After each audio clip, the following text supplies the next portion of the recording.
Assalamualaikum warahmatullahi wabarakatuh. Perkenalkan, nama saya Tegar Bagio, NPM 20721115 dari Program Studi Produksi Tanaman Perkebunan.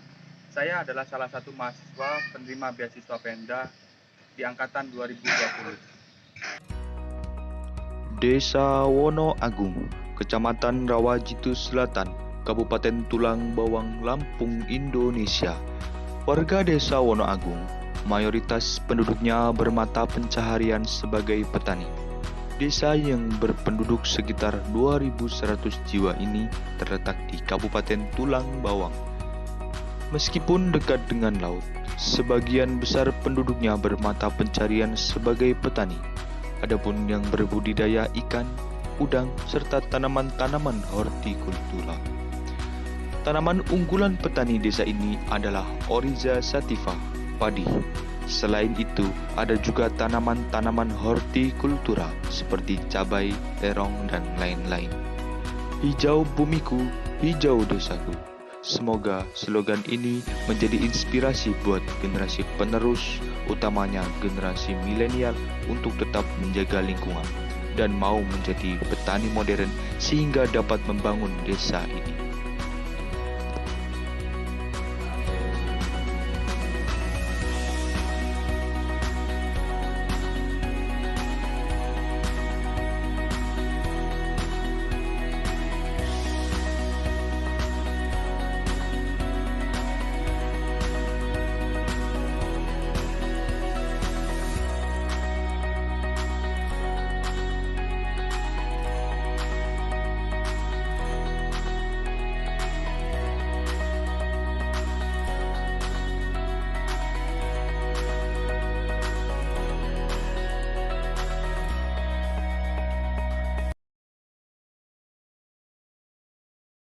Oke, baik. Assalamualaikum warahmatullahi wabarakatuh. Jadi sekarang saya sudah bersama salah satu narasumber. Nah, dalam wawancara ini kita akan menanyakan identitas terlebih dahulu. Bolehkah Mas untuk perkenalkan? Boleh. Perkenalkan, nama saya Syam Wahyudi.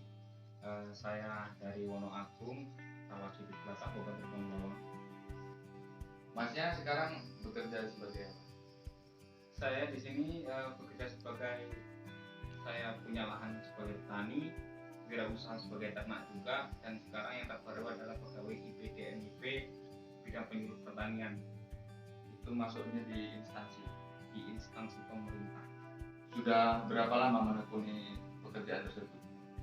Untuk menekuni usaha ini, saya setelah lulus dari Politeknik 2018, saya berkecimpung di dunia pertanian, yaitu menanam padi, juga di 2019 sampai 2020, dan terakhir saya peternak ayam sama bebek. Dan untuk sekarang alhamdulillah terima di IPDMI Kabupaten Mesuji.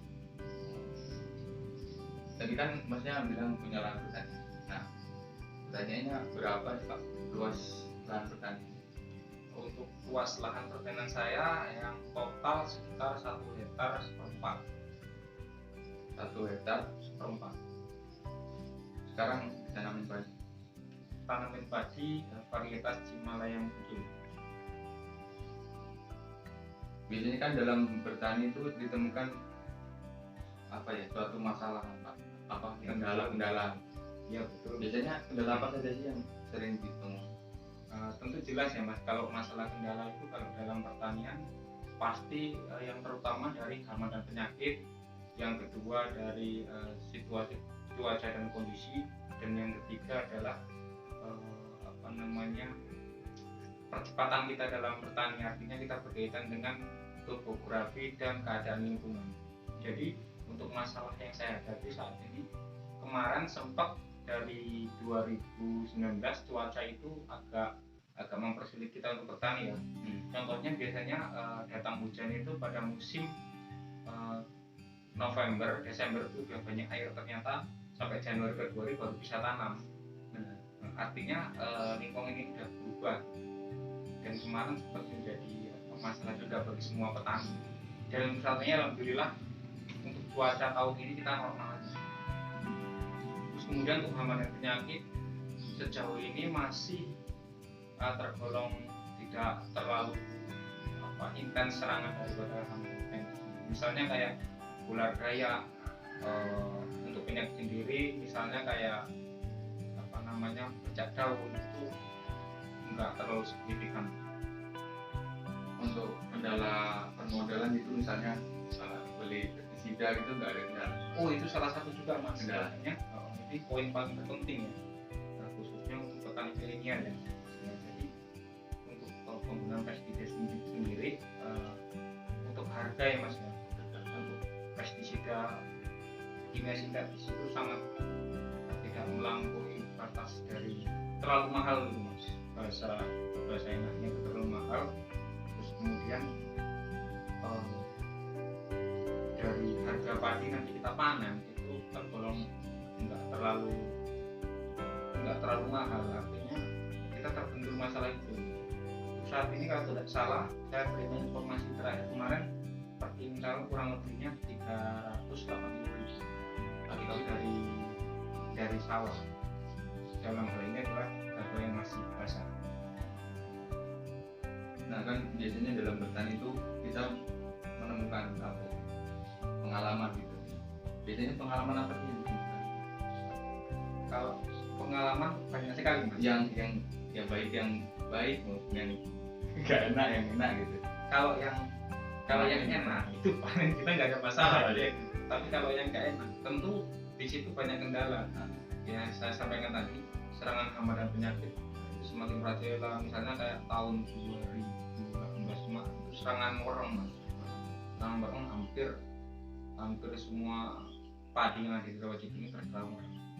Untuk kemarin ini kebetulan serangan awal dari OPT tadi itu kalau dikeringkan itu diserang orang-orang setelah tanam. Kalau dibanjirkan atau dikasih air banyak itu terserang keong ya. Jadi rata-rata petani kemarin ada juga yang nyulam sampai habis duit banyak itu karena diserang keong. Malah kayaknya baru ulang lagi. Padahal udah menggunakan ya, insektisida jenis bentan, tetap saja setelah disemprot mati, terus kemudian nanti setelah banjir datang lagi banyak lagi ya. Terus keinginan petani milenial kedepannya itu apa? Itu banyak mas. Nah, ini optimis sekali dari saya. Kebetulan saya juga lulusan dari Politeknik dan dibekali berbagai macam teknis dalam pengendalian penyakit. Salah satunya adalah pengendalian secara organik. Jadi ke depan saya bertekad untuk menerapkan konsep. Kalau kita bicara level organik itu nggak akan sampai di sini, artinya kita belum di level itu. Tapi kalau kita bicara untuk penghematan dan semi organik, itu yang mungkin akan saya pribadi giatkan dalam hal ini. Artinya banyak sekali keunggulan yang pertama, memangkas kos daripada pengeluaran petani.